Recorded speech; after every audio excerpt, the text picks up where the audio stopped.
Hello, my name is Ryan Caldwell, I'm 28 years old. I work as a carpenter, mostly doing custom furniture and home renovations around town. But right now, standing in this sterile examination room with my shirt halfway unbuttoned, I'm wondering how the hell I got myself into this situation.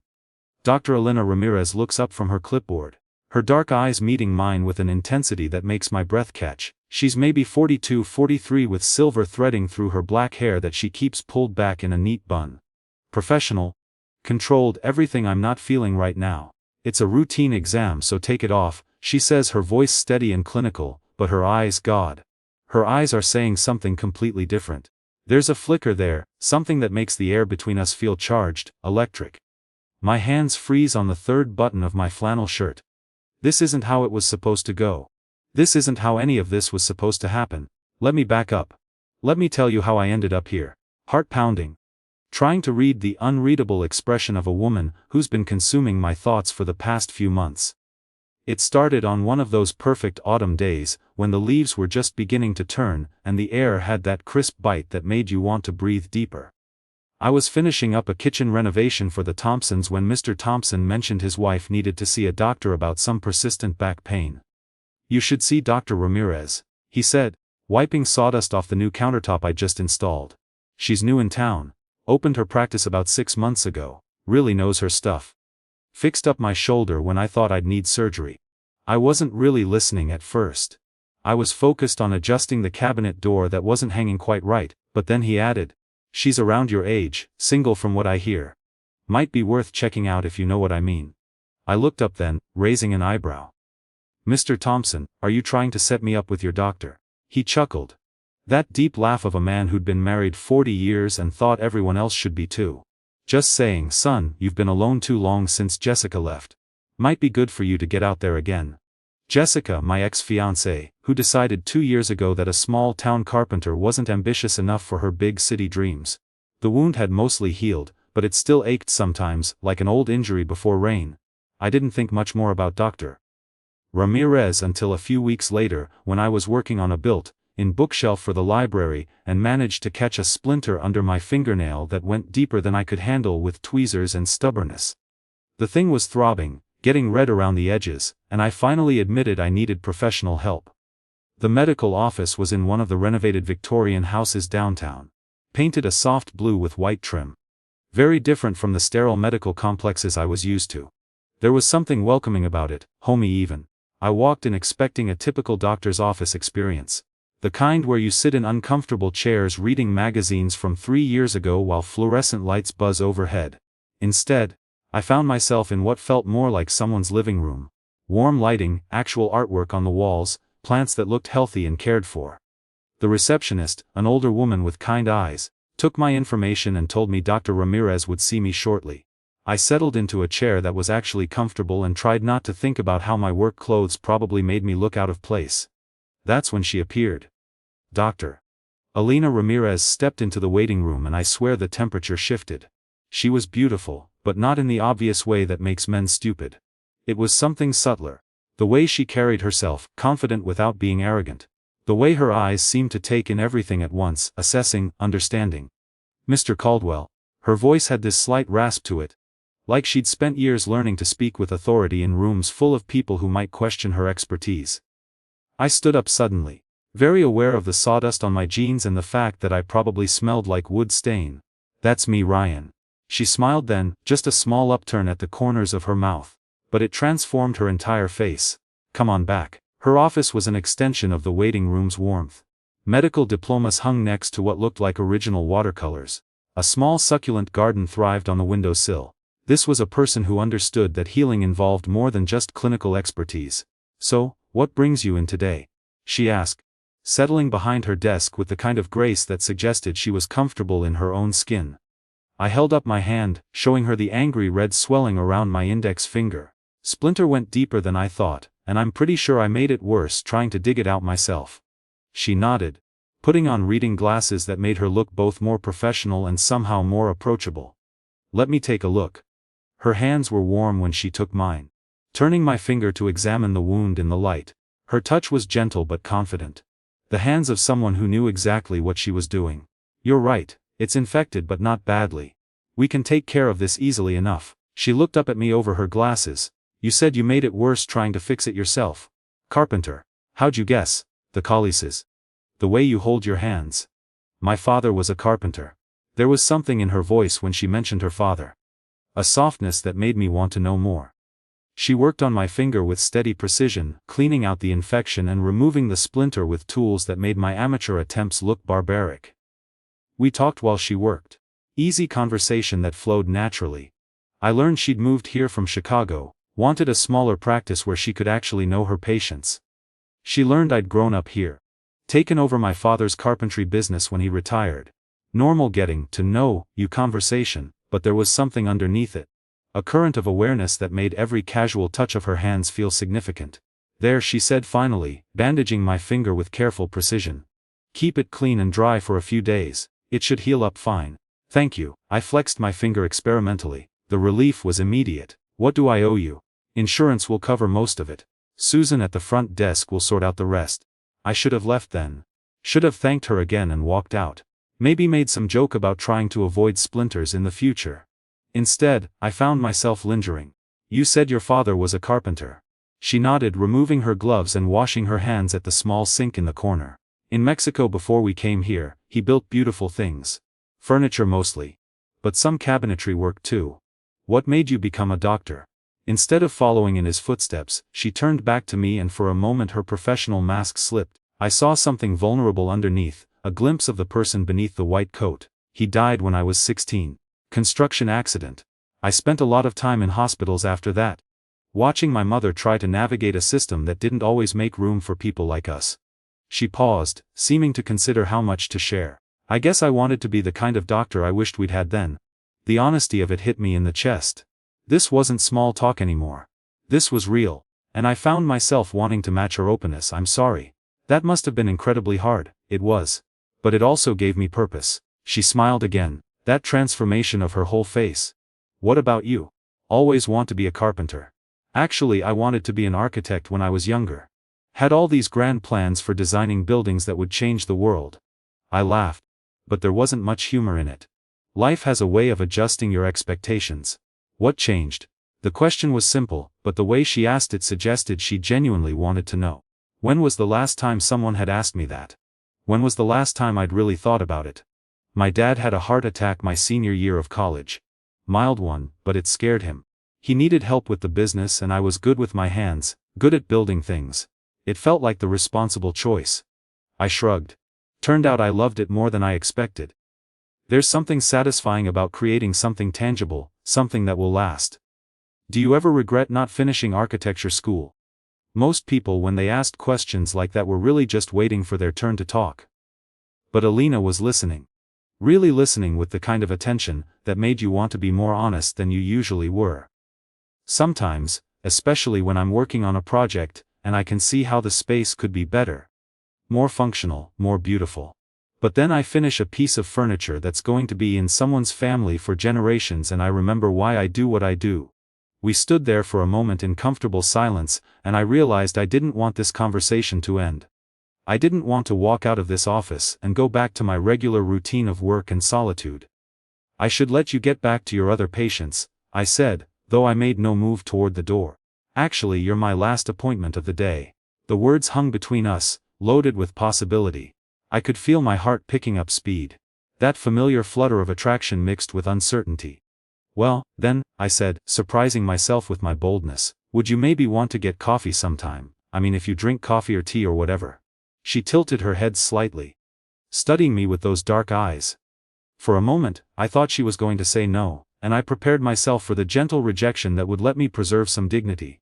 I drink coffee, she said finally.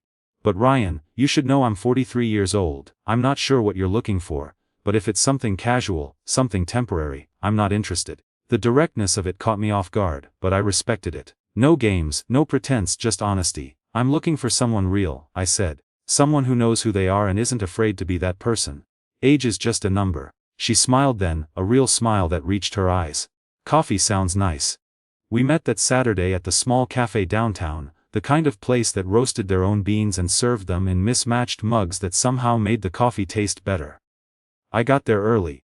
nervous in a way I hadn't been since high school, and claimed a table by the window where I could watch for her. She arrived exactly on time, which I was learning was typical for her. Everything about Elena suggested precision, thoughtfulness, a life lived with intention. She traded her white coat for jeans and a soft gray sweater that made her eyes look almost black. "I wasn't sure you'd show," I said as she sat down across from me. "Why wouldn't I? I don't know. Maybe you'd have second thoughts about having coffee with your patient." She laughed, a sound that was warmer and more musical than I'd expected. "Former patient. Your finger healed up nicely, so technically you're not under my care anymore." We talked for 3 hours. 3 hours that felt like 30 minutes. I learned about her residency in Chicago, the long nights and impossible decisions that had shaped her into the doctor she'd become. She learned about my work. The satisfaction I found in creating something beautiful and functional with my hands. But more than that, we talked about books and movies, about the small absurdities of small-town life, about dreams we'd had and dreams we'd given up and dreams we were still chasing. She was funny in a dry, observational way that caught me off guard. She was also fiercely intelligent. The kind of smart that made me want to be better, to think deeper, to engage with the world more thoughtfully.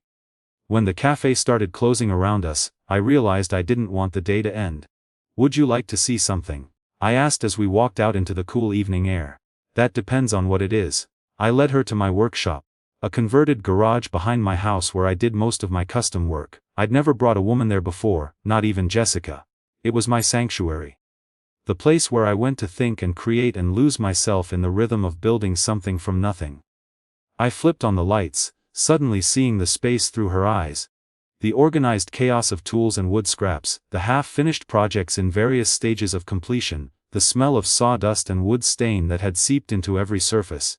"This is where the magic happens," I said, feeling suddenly self-conscious.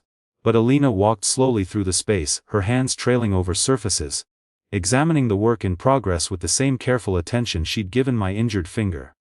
"Ryan, this is incredible." She stopped in front of a dining table I was making for a client. Running her fingers along the smooth curve of the edge, "The craftsmanship is beautiful. It's just a table." "No, it's not." She looked at me with an intensity that made my chest tight. "This is art. This is someone's family gathering place for the next 50 years.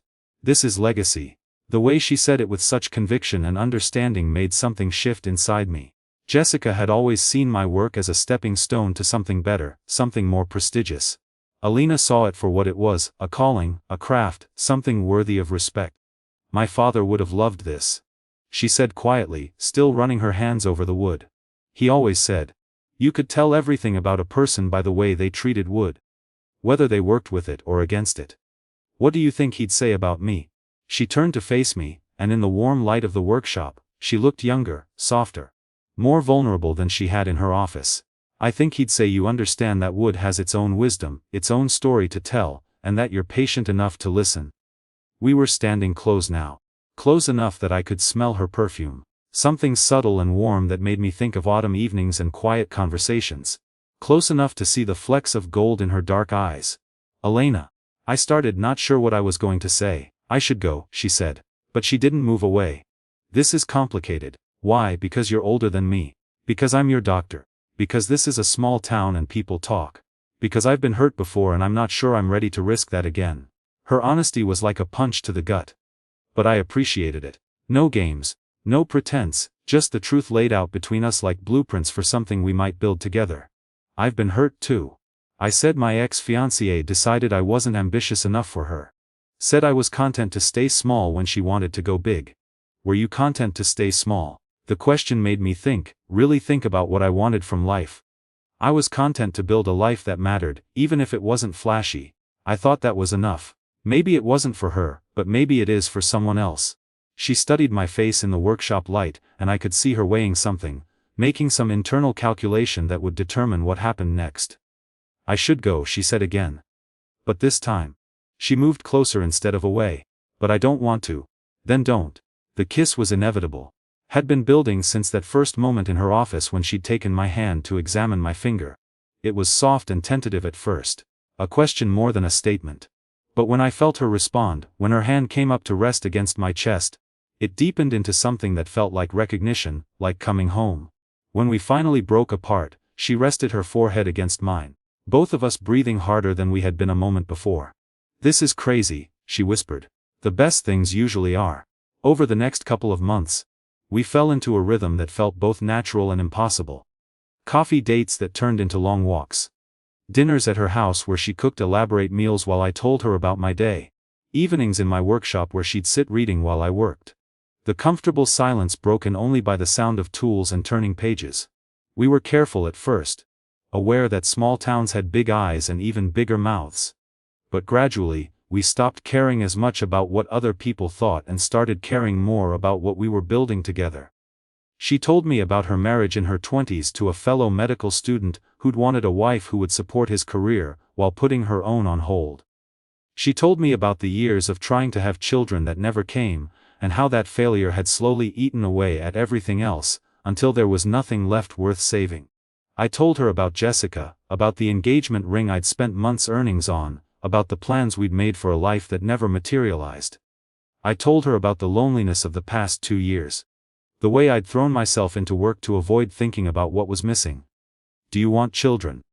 she asked one evening as we sat on her back porch watching the sun set behind the trees. It was the kind of question that could change everything, and we both knew it.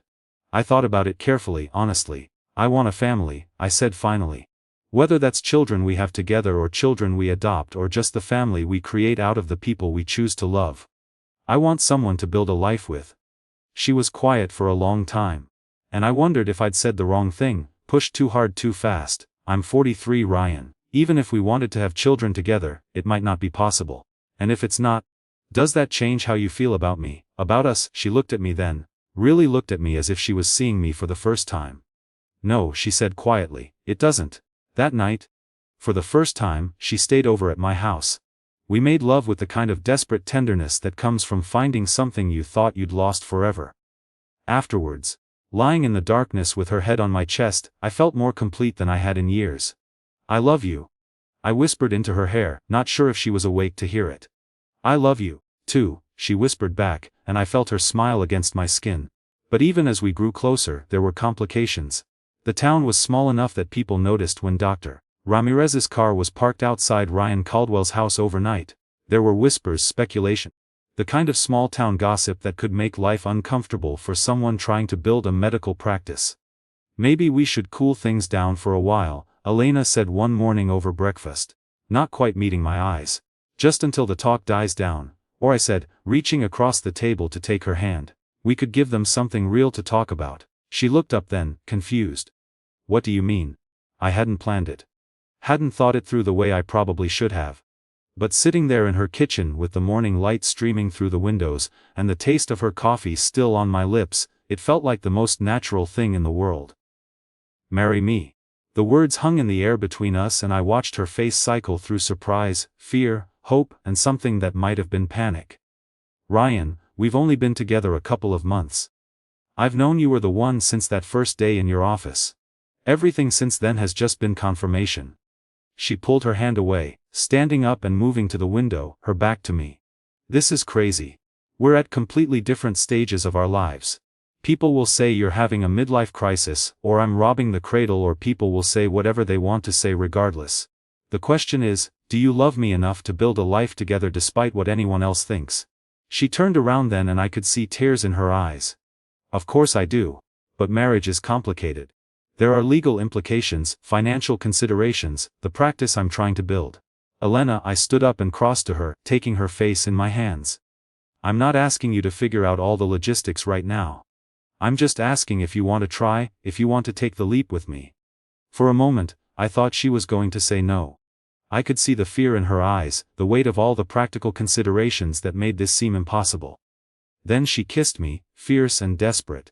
And full of the kind of hope that makes people do crazy things. "Yes," she whispered against my lips, "God help us both. Yes." Which brings me back to where I started. Standing in her examination room a few months after that first visit, my shirt halfway unbuttoned, trying to understand the look in her eyes. Because here's what I haven't told you yet. A couple of weeks after I proposed, Elena started acting differently, distant, professional when we were in public, distracted when we were alone. She stopped staying over at my house. Stopped inviting me to hers. When I asked her about it, she said she was just stressed about work. about the practice, about the wedding planning. But I knew it was more than that. I could see it in the way she looked at me sometimes, like she was trying to solve a problem she couldn't quite figure out. Then yesterday, she called and asked me to come in for a physical. Said it had been too long since my last checkup, that as my fiancé and my doctor, she was concerned about my health. It seemed reasonable enough, even if the timing felt odd. So, here I am in her office after hours, the door locked, the waiting room empty. Just the two of us and whatever is happening between us that she can't seem to say out loud. It's a routine exam, so take it off, she says again, but her voice is softer now, less clinical. Her hands are shaking slightly as she sets down her clipboard. I finish unbuttoning my shirt, watching her face as I shrug it off my shoulders. Her eyes follow the movement and I see something there that has nothing to do with medical examination, and everything to do with the way she used to look at me in those first weeks when everything felt possible. Elena, what's really going on here? She doesn't answer immediately, instead she moves closer. Close enough that I can smell her perfume again. That subtle warmth that always makes me think of home. I've been thinking, she says, her hands hovering just above my chest, not quite touching, about us, about what we're doing. My heart starts to race, and I'm pretty sure she can see it in my pulse. In the way my breathing has changed, and I'm scared. The admission comes out in a rush, like she's been holding it in for weeks. I'm scared that you're going to wake up one day and realize you could have someone younger, someone who can give you children, someone who doesn't come with all the complications I bring. I reach up and catch her hands, pressing them flat against my chest so she can feel my heartbeat. Do you feel that? I ask. That's what happens every time I see you. Every time I think about you. Every time someone mentions your name. It's been a few months and it's only gotten stronger. But what if nothing? I pull her closer until there's barely any space between us. What if we stop thinking about all the ways this could go wrong and start focusing on all the ways it could go right? She looks up at me then, and I can see the moment her resolve breaks. The moment she stops fighting against what we both know is real. I love you, she whispers. God, I love you so much it scares me. Then stop being scared. Stop thinking like a doctor and start thinking like a woman who's about to marry the man who adores her.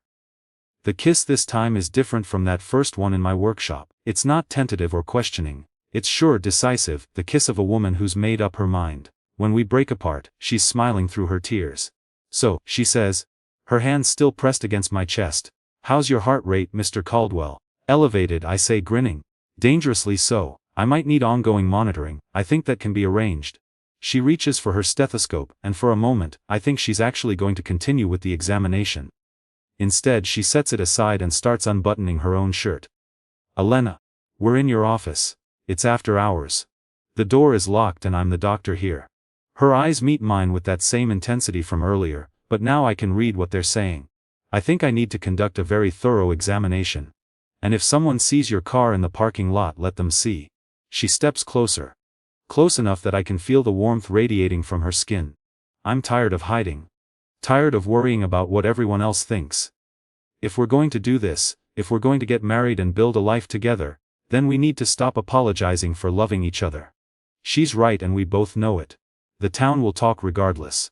People will have opinions about our age difference. About the speed of our relationship, about whether we're making a mistake. But standing here in her office with her looking at me like I'm the answer to a question she's been asking her whole life. None of that seems to matter. You're sure about this? I ask, even as my hands find the curve of her waist, even as every cell in my body is screaming yes. I've never been more sure of anything in my life. Later, lying on the examination table with her head on my shoulder, both of us breathing hard and trying to process what just happened. She traces patterns on my chest with her finger. We're really doing this, aren't we? She says. Getting married. I mean, unless you've changed your mind in the last hour. No. If anything. I'm more sure now than I was before. She lifts her head to look at me, but I have one condition. Name it. I want you to go back to school. The words hit me like a physical blow. What? Architecture. I want you to finish your degree. I've seen the way you look at buildings, the way you talk about space and design. You have a gift, Ryan, and you shouldn't waste it. Elena, I'm 28 years old. I have a business to run, a mortgage to pay. We'll figure it out. There are programs for working adults, online courses, weekend classes. It won't be easy, but nothing worthwhile ever is. I stare at her trying to process what she's suggesting. Why is this so important to you? Because I love you. and because love means wanting the other person to become the best version of themselves. Even if it's scary, even if it means change. The truth of it settles over me like a warm blanket. This is what I'd been missing with Jessica. What I thought was impossible to find. Someone who saw not just who I was, but who I could become. Someone who believed in me enough to push me toward my dreams, even when I'd given up on them myself. Okay, I say, surprising myself. Okay, let's do it. All of it. Marriage, school, the whole crazy adventure. She kisses me then, soft and sweet and full of promise. I love you, Ryan Caldwell. I love you too, Dr. Ramirez, soon to be Doc Caldwell if you want. Actually, she says, grinning, I was thinking you might want to be Mr. Ramirez. Has a nice ring to it, don't you think? I laugh, pulling her closer. I don't care what we call ourselves as long as we're together. Outside, the sun is setting, painting the office in shades of gold and orange. In a few hours, the town will start buzzing with speculation about why Dr. Ramirez's car was at the office so late, why Ryan Caldwell was seen leaving after dark. But for now, in this moment, it's just us and the future we're building together, one careful decision at a time. So, she says, settling back against my shoulder, when do you want to have this wedding? Tomorrow. Be serious. I am being serious. Why wait? We know what we want. She considers this and I can practically hear the wheels turning in her head. The doctor in her weighing pros and cons. Calculating risks and benefits. 2 months, she says. Finally, that gives us time to plan something small but meaningful. Time for you to research school programs. Time for the town to get used to the idea of us. 2 months, I test the words and they feel right. Not too rushed, not too cautious. Just right for two people who found something worth fighting for. As we get dressed, as we prepare to walk out of this office and into whatever comes next, I think about the path that led me here. The splinter that brought me to her door. The coffee that turned into something deeper. The workshop where she saw my work as art instead of just furniture. Sometimes the best things in life come disguised as routine examinations. Sometimes the person you're meant to spend your life with is hiding behind a white coat in a professional demeanor, waiting for you to see past the surface to the woman underneath. Sometimes love comes when you're not looking for it, with someone you never expected, in ways that don't make sense to anyone but the two people living it. We lock up the office together, her hand warm in mine as we walk to our cars. Tomorrow the town will talk. Next week we'll start planning a wedding. Next month, I'll be researching architecture programs and figuring out how to balance school with work with building a marriage. But tonight, driving home with the taste of her still on my lips and the memory of her hands on my skin, I'm thinking about the future we're going to build together.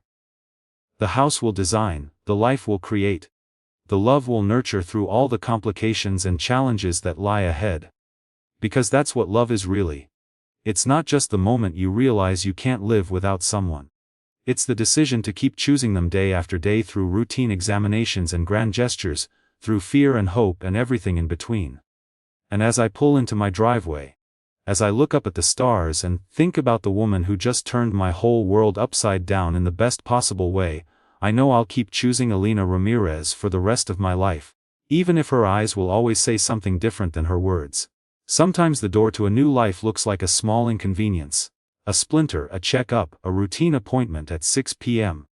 Ryan and Elena remind us that what changes everything isn't the grand gesture, it's the decision to keep choosing each other when fear, gossip, and logistics say, slow down.